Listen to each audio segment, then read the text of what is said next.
आप सवाल पूछना चाहेंगे मुफ्ती साहब से, क्योंकि ये क्रॉस एग्जामिनेशन का दौर है। आप जैसे पहले बोल रहे थे फेथ को लेके कुछ। मैं ये पूछना चाहूँगा कि खुदा ने जो भी रेवलेशन किए हैं, एक मज़हब के नहीं बहुत से मज़हबों में किए हैं, अलग अलग रेवलेशन है। कहीं कुछ एक बातें हैं, कॉन्ट्रडिक्शन भी है आपस में, कहीं कुछ आप कर सकते हैं, कहीं कुछ नहीं कर सकते। ऐसा नहीं है कि सबकी कोड ऑफ मॉरल एक है। तो ये किस्सा क्या है?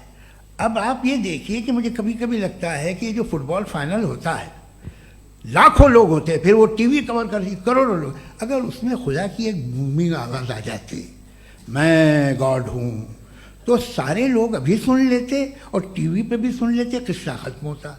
ये इतनी राजदारी क्या है कि तुम सामने कुछ तो सबूत दे दो हमें सॉलिड। ये कह साहब ये यूनिवर्स कैसे बनी, इससे मसला क्या हल होगा? मैं पूछूंगा आपसे खुदा कैसे बना? क्यों नहीं पूछूंगा कैसे बना? बल्कि वो तो कायनात से कहीं ज़्यादा इंटेलिजेंट है, कायनात से कहीं ज़्यादा कॉम्प्लेक्स। जी वो हमेशा से है, आप कहेंगे मैं मान लूँगा। अच्छा दोयम वो कादिर मुतलक, यानी कादिर मुतलक का मतलब ओमनीपोटेंट, वो जो चाहे कर सकता है। आपको नौकरी दिलवा सकता है, आपकी अच्छी जगह शादी करवा सकता है, आपके पड़ोसी का मुकदमा हरवा सकता है, आपको जिता सकता है, सब काम करता है। थोड़ा सा माइक क्लोज जी। वो इस दुनिया को चला कैसे रहा है? ये दुनिया कैसे चल रही है? आपको इस पर हैरत नहीं होती?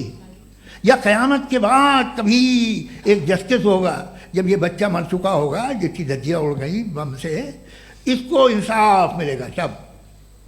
अच्छा अब जवाब दूं? हाँ दीजिए। मैं इसीलिए आप की तरफ। सबसे पहले आपने रेवलेशन और स्क्रिप्चर्स की बात की, इस पे मैं बात कर सकता हूं लेकिन आज नहीं करूंगा चूंकि वक्त कम है, कभी और इस पे डिस्कस करेंगे। मैं तैयार हूं उस पे भी बात करने के लिए। ये अभी से राउंड 2 की भूमिका तय हो रही है। Does God exist round 2? चूंकि आज गॉड के एग्जिस्टेंस पे बात है तो मैं उसी के रिलेटेड जो है आपके सवालात को एंटरटेन भी करूंगा और मैं भी पूछूंगा। आपने कहा कि आपने साबित ही नहीं किया, जबकि आर्ग्यूमेंट ऑफ कॉन्टिजेंसी बुनियादी आर्ग्यूमेंट है। आप मुझे कॉन्टिजेंसी का मतलब बताइए, आपका मतलब क्या? कॉन्टिजेंसी कॉन्टिजेंसी का मतलब यह हुआ कि हर वो वजूद जो किसी भी चीज का पाबंद है, हर वो वजूद या हर वो चीज जो अपने एग्जिस्टेंस में किसी भी चीज के पाबंद है और उससे बाउंड है, उसको उसकी जरूरत है, उस पर डिपेंड करती है, तो जाहिर सी बात है कि उसका कोई ना कोई कॉज होता है। ये तो अक्ल की बात है। ये आप रीजनिंग की बात करते हैं, मैं वही कर रहा हूं। दूसरी चीज आपने ये बात कही कि इतने बिलियन लाइट ईयर्स दूर है, उसका मेरा क्या लेना देना। फिर मेरे ख्याल से आपको ये नहीं कहना चाहिए I think therefore I am an atheist. आपको सोचना चाहिए, सिर्फ आप एक लिमिटेड दायरे में रहकर नहीं सोचें बल्कि बाहर निकलकर सोचें। आपने तीसरा सवाल किया, आपने 2-3 सवाल एक साथ। ऐसी बातें ना कीजिए, कुछ लोगों को इतराज हो जाएगा आप पे कि आप कुछ भी सोचिए। ये इजाजत आपको है नहीं, मुझे है।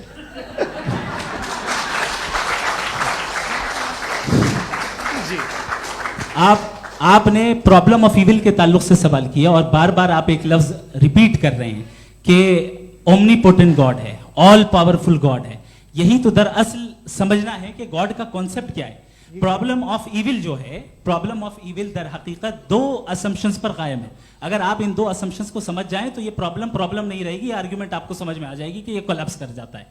पॉइंट नंबर 1, यानी जो आपका सबसे पहला फॉल्स असम्पशन है कि गॉड मर्सीफुल है, ओमनीपोटेंट है, दुनिया में जुल्म हो रहा है। लेकिन आपको यह समझना चाहिए कि हमारे वर्ल्ड व्यू के मुताबिक गॉड सिर्फ ओमनीपोटेंट और सिर्फ मर्सीफुल नहीं है, बल्कि वो ऑल वाइज भी है और वो ऑल नोइंग भी है। उसके हर काम के पीछे हिकमत और विजडम है। ये कोई जरूरी नहीं है कि वो हिकमत और विजडम आपको समझ में आए या मुझे समझ में आए। अगर आप जो समझ रहे हैं उसके मुताबिक आप फैसला कर रहे हैं, ये लिमिटेड पर्सपेक्टिव से आर्ग्यूमेंट है। और इस चीज को हम अपनी दुनिया में, अपने लाइफ में, डेली लाइफ में इस प्रिंसिपल को एक्सेप्ट करते हैं। हम जब किसी डॉक्टर के पास जाते हैं, डॉक्टर के पास जाकर वो अगर उसने हमें कोई दवाई दी है तो हम ये तो नहीं कहते कि जब तक आपके पास जितना नॉलेज और जितना विजडम नहीं है, आपने क्यों ये दवाई दी है, तब तक हम इस चीज को एक्सेप्ट नहीं करेंगे। नहीं कहते, हम उसकी अथॉरिटी को तस्लीम करते हैं। क्यों? क्योंकि उसकी हम जानते हैं कि वो नॉलेजेबल है, वो विजडम वाला है, हमसे ज्यादा नॉलेज और हमसे ज्यादा विजडम है। बताएं सर। मैंने डॉक्टर में और खुदा में बड़ा डिफरेंस है। डॉक्टर पढ़ा लिखा होता है एक, तो मैं उसकी बात सुनूंगा। दो एम ये नहीं, कुछ जवाब तो ये भी नहीं है सर आप प्लीज, भी आ आप जाइए, अगर चलिए। सब ऑडियंस से बोलने लगेंगे तो हाँ। फिर मतलब नहीं सिविलाइज बहस का। मतलब आप ये कहें कि चूंकि आप डॉक्टर पे बिलीव करते हैं इसलिए खुदा पे बिलीव किए, क्या ये मिसाल आपको समझाने के लिए। आर्ग्यूमेंट है, इस पे आपको एतराज नहीं है। तो सिंपल बात ये है कि मैं अगर ये यकीन कर लूँ कि एक ओमनीपोटेंट उसकी मसलहत है, ये जो बच्चे मर रहे हैं ये मसलहत है उसकी, मुझे नहीं चाहिए इसकी मसलहत। उसकी मसलहत नहीं, यही मसलहत तो क्या समझना है। मतलब एक्सपीडियंस। अच्छा, इस आपने अभी मेरी बात पूरी सुनी नहीं। मैंने कहा आपका पूरा आर्ग्यूमेंट दो फॉल्स असम्पशंस पर है। एक फॉल्स असम्पशन मैंने बता दिया, दूसरा फॉल्स असम्पशन ये है कि इस दुनिया में इविल के होने का कोई गुड रीजन नहीं है, जबकि हमारे पास बाज रीजंस मौजूद हैं, हमारे पास बाज वजूहात मौजूद हैं। अगर इस दुनिया में इविल ना हो तो आप गुड को डिफाइन कैसे करेंगे? अगर जुल्म ना हो आप इंसाफ को समझेंगे कैसे? अगर तारीकी ना हो तो आप लाइट को समझेंगे कैसे? बहुत अच्छे। अभी और सुन लें, अभी और बाकी है। ये तो बात बहुत पसंद आई साहब मुझे, कि जब तक रेप ना हो तब तक औरतों की इज्जत का ख्याल आपने मेरा जवाब पूरा सुना ही नहीं। जब तक के बच्चों का कत्ल ना किया जाए तब तक आपको बच्चों की मासूमियत की इज्जत। आपने पूरा जवाब सुना ही क्या नहीं। बात है, क्या आपने नुक्ता निकाला हुआ? आपने पूरा जवाब सुना ही नहीं। आप सुन लें, मेरी बात सुन लें। ये मैंने आपको एक चीज बताई। दूसरी चीज, इस दुनिया में हम आए हैं टेस्ट के लिए, हमारा टेस्ट हो रहा है और हर इंसान का अलग अलग अंदाज में टेस्ट होता है। और इस दुनिया में अगर इविल मौजूद है तो वो इविल जरिया है हमारे अंदर ह्यूमन नोबल क्वालिटीज को डेवलप करने का और अलग अलग फील्ड में प्रोग्रेस करने का। और अगर हमारे अंदर और इस दुनिया में इविल नहीं होता तो बताइए टेस्ट का मतलब क्या होता? अगर मैं अपने स्टूडेंट को एमसीक्यूज दूं और उसमें सिर्फ राइट आंसर लिख कर दे दूं और कहूं तुम्हारा टेस्ट हो गया, ये मीनिंगलेस है।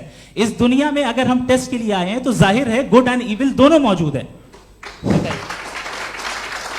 तो अगर गुड एंड इविल दोनों मौजूद है तो ये इविल भी खुदा का बनाया हुआ है। जी हाँ, खुदा का बनाया हुआ है, लेकिन अच्छा चलो अच्छी बात। जी बिल्कुल, तो बिल्कुल खुदा ने मतलब बनाया। अभी तो ये है कि जो मेजॉरिटी है दुनिया में वो इविल है, तो ये खुदा एक्चुअली इविल के साइड पे लग रहा है मुझे। बिल्कुल भी नहीं, मैं बताता हूं। मेजॉरिटी में तो वो है।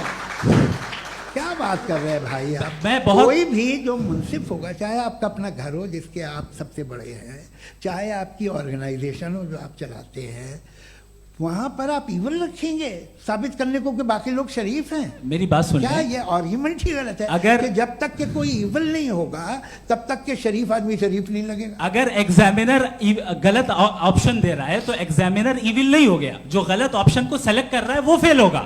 क्रिएटर ने इविल को बनाया है लेकिन वो इविल नहीं है। अच्छा सुनिए मेरी बात, चलिए, लेट मी कंप्लीट सर। जी जी। क्रिएटर ने इविल को बनाया है टेस्ट के लिए, वो इविल नहीं है। इविल वो होगा जो उसे इख्तियार करेगा। छुरी को बनाने वाला गलत नहीं होता है, छुरी का गलत इस्तेमाल करने वाला गलत होता है। जी